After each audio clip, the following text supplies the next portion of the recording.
सरकार ने इस बिल का नाम उम्मीद रखा है। मंत्री जी कल से इसे देश के मुसलमानों के लिए नई उम्मीद बता रहे हैं। नहीं मंत्री जी, न तो ये बिल मुसलमानों के लिए नई उम्मीद है और न ही उम्मीद की नई किरण। सभापति महोदय, भाजपा ने पूरे देश में वक्फ के नाम पर कई सारे झूठ फैलाए हैं। आइए आज उनकी सच्चाई पर बात करते हैं। वक्फ ट्रिब्यूनल को संसदीय शब्द ऐसे बताया जाता है जैसे वक्फ ट्रिब्यूनल कोई मजहबी खाप पंचायत हो। सभापति महोदय, जबकि सच्चाई यह है कि वक्फ ट्रिब्यूनल भी तो सरकारी न्यायिक विभाग है जिसमें सरकार द्वारा नियुक्त जज होते हैं, जिसमें प्रशासनिक अधिकारी होते हैं, कहीं ऊपर से थोड़ी आ गए। सभापति महोदय, देश के गृह मंत्री जी ने इसी सदन में कहा कि वक्फ ट्रिब्यूनल के फैसले के खिलाफ कोई कोर्ट नहीं जा सकता, जबकि सच यह है कि वक्फ एक्ट 1995 की धारा 83(9) के तहत हाई कोर्ट वक्फ ट्रिब्यूनल के फैसले की न सिर्फ समीक्षा कर सकता है बल्कि उसे बदल भी सकता है। सच तो यह है कि वक्फ बोर्ड खुद अपनी जमीनों के लिए कई सारी कोर्ट में मुकदमे लड़ रहा है। सभापति महोदय, दिल्ली की जिन 123 संपत्तियों को लेकर कल माइनॉरिटी मिनिस्टर, होम मिनिस्टर साहब और अभी आदरणीय नेता सदन बात कर रहे थे, आइए उनकी सच्चाइयों पे भी बात करते हैं। 1911 में जब अंग्रेजी हुकूमत ने कोलकाता के बजाय दिल्ली को राजधानी बनाने का फैसला किया तो रायसीना हिल्स के चारों तरफ जो मुसलमानों की ढेर सारी जमीनें थी उनको एक्वायर किया गया और लुटियन को इसकी तामीर की जिम्मेदारी सौंपी गई। सेंट्रल विस्टा की तरह लुटियन जोन का मेगा प्लान तैयार हुआ, लेकिन उस वक्त के मुसलमानों ने उस वक्त की अंग्रेजी हुकूमत से अपनी इबादत गाहों को बचाने के लिए लड़ाई लड़ी। मामला ब्रिटिश गवर्नमेंट तक पहुंचा। तब यह तय हुआ कि वो जो धार्मिक स्थल हैं उन्हें जस का तस रहने दिया जाएगा। इंडिया गेट के बगल वाली मस्जिद हो, जाप्तागंज, सुनहरी बाग मस्जिद हो, पार्लियामेंट रोड वाली मस्जिद हो, ऐसी 123 संपत्तियों के मैनेजमेंट के लिए 1913 में मुसलमान वक्फ वैलिडेशन एक्ट बना और उसके बाद एक नया शहर बसाया गया जिसे लुटियंस जोन का नाम दिया गया। फिर 1943-45 के बीच एक और समझौता हुआ आजादी से पहले, उसके तहत काफी सारी वक्फ जायदादों को सुन्नी मजलिस औकाफ बनाकर उसके अंडर किया गया ताकि उसकी देखरेख की जा सके। गृह मंत्री जी 2 दिन से सदन में जो बात कह रहे हैं वो दरअसल 123 संपत्तियां उसी सुन्नी मजलिस औकाफ के तहत आती है। सभापति महोदय, आजाद भारत आजाद हुआ। आजादी के बाद भारत में 1954 में वक्फ एक्ट लागू हुआ, जिसकी धारा 9 के तहत 1964 में केंद्रीय वक्फ काउंसिल का गठन हुआ। दिल्ली की वही 123 प्रॉपर्टीज को 1970 में सर्वे गजट करके गजट नोटिफाई किया गया। इसके निपटारे के लिए पूर्व प्रधानमंत्री इंदिरा जी के द्वारा 1974 में एक बर्नी कमेटी बनाई गई। बर्नी कमेटी ने 1976 में इन 123 संपत्तियों को दिल्ली वक्फ बोर्ड की संपत्ति होने की रिपोर्ट सौंपी। उस रिपोर्ट के आधार पर 1984 में कांग्रेस सरकार ने उन 123 प्रॉपर्टीज को दिल्ली वक्फ बोर्ड को सौंपने का फैसला किया, जिसके खिलाफ विश्व हिंदू परिषद कोर्ट गई। मामला 2011 तक पेंडिंग रहा। फिर 2011 में कोर्ट ने सरकार को आदेशित किया कि इसका निपटारा करो। तब 2013 में तत्कालीन यूपीए सरकार ने दिल्ली की उन्हीं 123 जायदादों को बर्नी कमेटी की सिफारिशों के मुताबिक वक्फ बोर्ड के हवाले किया। यही वो प्रॉपर्टीज हैं जिनके नाम से गृहमंत्री जी कल से कांग्रेस को कोस रहे हैं। फिर आई 2014 में भाजपा की सरकार, जो तब से इन जमीनों को हड़पने की साजिश कर रही है। जिस बिल को मुसलमानों के हुकूक की हिफाजत करने वाला बिल बताया जा रहा है, उसी को पेश करने के लिए और उस पर बात करने के लिए लोकसभा में भाजपा सरकार के पास एक भी मुस्लिम सांसद नहीं है। जिस वक्त, मैं लोकसभा कह रहा हूं, सुना करिए, जिस वक्फ बिल को मुस्लिम महिलाओं को हक दिलाने वाला बताया जा रहा है, उसे संसद में पेश करने वाली पार्टी के पास न तो राज्यसभा में, न लोकसभा में, न देश की किसी विधानसभा में एक भी मुस्लिम महिला सदस्य नहीं। कल किरण रिजिजू जी कह रहे थे कि रेलवे की जमीनें देश की जमीनें हैं, डिफेंस की जमीनें देश की जमीनें हैं। हां मंत्री जी हैं, बिल्कुल हैं। ये जो वक्फ की जमीनें हैं, ये हमारे पुरखों ने धार्मिक कामों के लिए डोनेट किया है, तो हम भी तो इसी देश के नागरिक हैं, हम भी तो इसी देश के बेटे हैं, तो वक्फ की जमीनें भी तो इसी देश की जमीनें हैं। उनको पराया क्यों बोलते हैं आप? सभापति महोदय, अशफाकुल्लाह खान जब फैजाबाद की जेल में फांसी के फंदे पर झूल रहे थे तो इसी देश की जमीन के लिए झूल रहे थे ना। सभापति महोदय, अंडमान की जेल में काला पानी की सजा काटकर अपनी जान देने वाले मौलाना फजले हक खैराबादी हो या शेर खान अफरीदी हो, वो भी तो इसी जमीन के लिए अपनी जान दे रहे थे ना।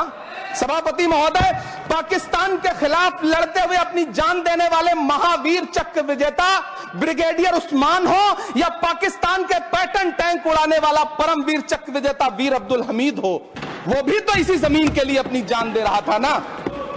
और मंत्री जी, मैं इस सदन में अलल ऐलान ये कहता हूं कि जब भी इस देश की जमीन को लहू की जरूरत होगी, आपसे 2 कदम आगे इमरान खड़ा मिलेगा, ये मैं आपसे यकीन दिलाते हुए कह रहा हूं। सभापति महोदय, मैं सरकार से कहना चाहता हूं, हमसे हमारी इबादत गाहें तो मत छीनिए ना, हमारे घरों पे बुलडोजर तो मत चलाइए ना, हमारी कब्रों में तो हमें सुकून से सोने दीजिए ना। सभापति महोदय, माइनॉरिटी मिनिस्ट्री का बजट कट करके, मुस्लिम बच्चों की स्कॉलरशिप बंद करके अब सरकार कह रही है कि हम वक्फ की आमदनी से गरीब मुसलमानों का भला करेंगे। गुजरात की बेटी बिल्किस के बलात्कारियों की रिहाई के बाद उन्हें माला पहनाने वाली लोगों के नेता ये कह रहे हैं कि यह बिल मुस्लिम महिलाओं को उनका हक दिलाएगा।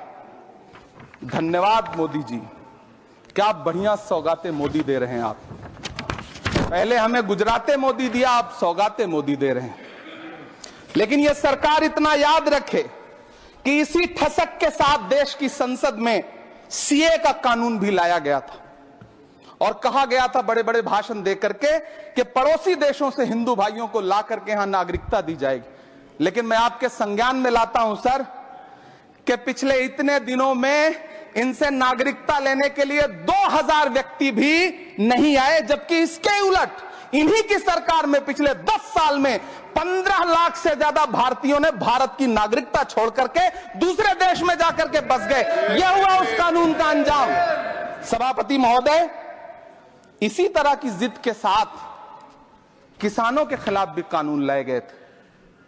जिस तरह आज वक्फ के फायदे गिनाए जा रहे हैं, उसी तरह से किसानों को भी कृषि कानूनों के फायदे गिनाए गए थे। लेकिन अंजाम क्या हुआ? 700 किसानों की शहादत लेने के बाद सरकार को अन्नदाता किसानों के सामने घुटने टेकने पड़े और कृषि कानून वापस लेने पड़े। जिल्ले इलाही, जमहूरियत जो है वो नफरत और ठसक से नहीं चलती है, अकड़ से नहीं चलती है, उसमें सबकी हिस्सेदारी जरूरी है। कल देश के माइनॉरिटी मिनिस्टर ने लोकसभा में खड़े होकर एक शेर सुनाया था कि मुझसे कोई बदगुमान न हो, तो मैं उन्हें एक शेर सुनाना चाहता हूं कि मैं आज जद पे हूं तो इतना खुशगुमान न हो, मैं आज जद पे हूं तो इतना खुशगुमान न हो, चिराग सबके बुझेंगे हवा किसी की नहीं। नीतीश कुमार जी हो, चंद्रबाबू नायडू जी हो, चिराग पासवान जी हो, जयंत चौधरी जी हो, देवे गौड़ा जी हो, जीतन राम मांझी जी हो, सबको समझना पड़ेगा कि जब जंगल में आग लगती है तो न वो बरगद बचते हैं जो हवा को आंधी में तब्दील करते हैं, न वो बांस बचते हैं जो आपसी रगड़ से चिंगारी पैदा करते हैं। सभापति महोदय, जब देश को मनमोहन सिंह साहब जैसा काबिल प्रधानमंत्री मिलता है तो देश को आरटीआई जैसा एक्ट मिलता है, सेज जैसा एक्ट मिलता है, मनरेगा जैसा एक्ट मिलता है, लिबरलाइजेशन मिलता है, राइट टू एजुकेशन मिलता है, नेशनल फूड सिक्योरिटी एक्ट मिलता है। लेकिन जब देश को सौगातें मोदी मिलती है तो क्या मिलता है? सीए मिलता है, फॉर्म्स लॉ मिलता है, आर्टिकल 370 मिलता है, इलेक्टोरल बॉन्ड जैसा एक्ट मिलता है और वक्फ अमेंडमेंट एक्ट जैसे बिल देश को मिलते हैं। मुझे तो अपने हमवतन भाइयों से पूछना है कि आपको अपने बच्चों की तरक्की, खुशहाली और नौकरी की दरकार है, या फिर मुसलमानों की दान की गई जमीनों को लूटकर धन्ना सेठों को देने की साजिश करने वाले कानून की?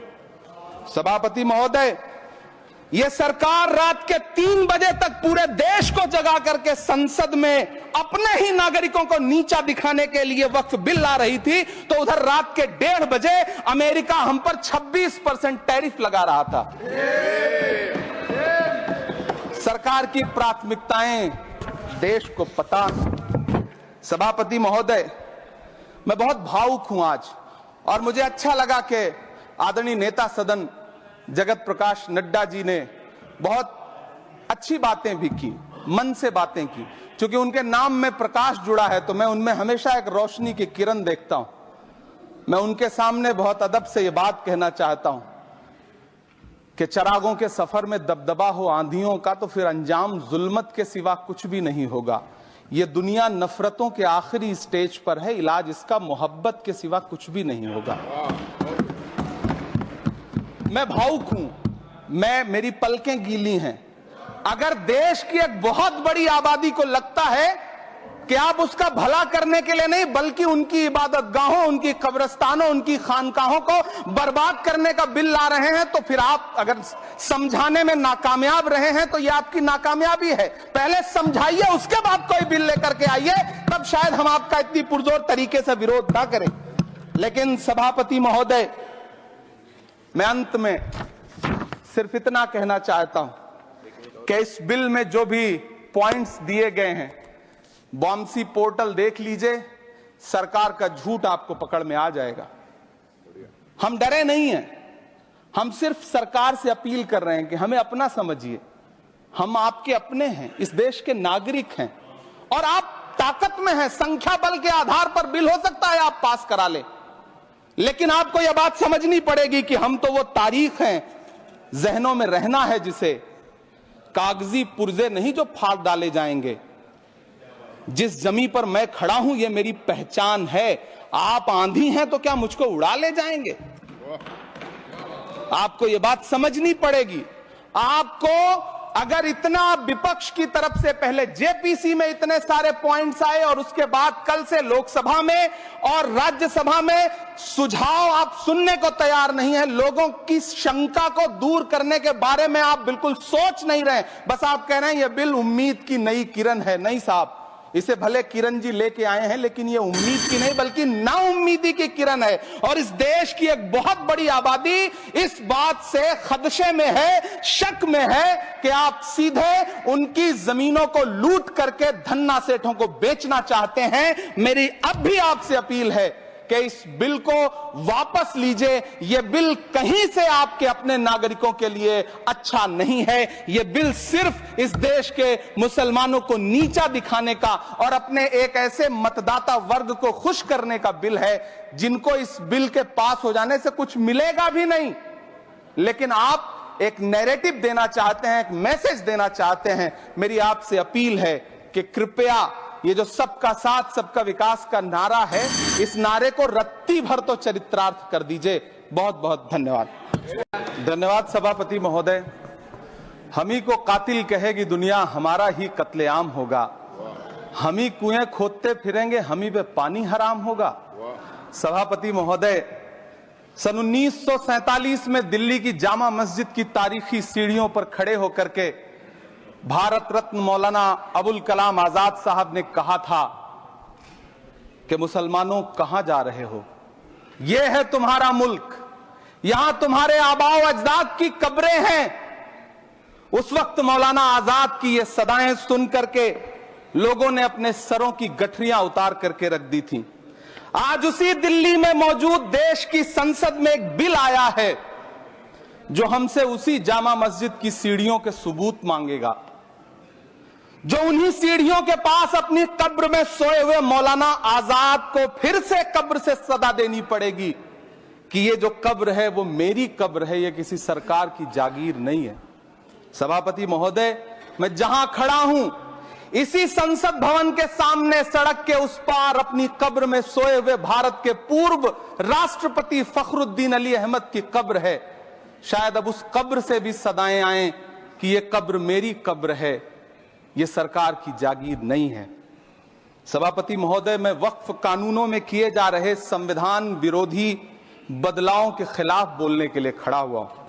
संविधान का आर्टिकल 14 हो, 29 हो, 30 हो, चीख चीख कर कहता है कि देश में सब बराबर के हकदार हैं। आर्टिकल 26 कहता है कि सबको अपने अपने मजहबी कामों के लिए मंदिर, मस्जिद, गिरजाघर, गुरुद्वारों का निर्माण करने का हक है और उसका रखरखाव का भी हक है। लेकिन डॉक्टर बाबा साहब अंबेडकर के संविधान को हर दिन कुचलने वाली ये सरकार देश के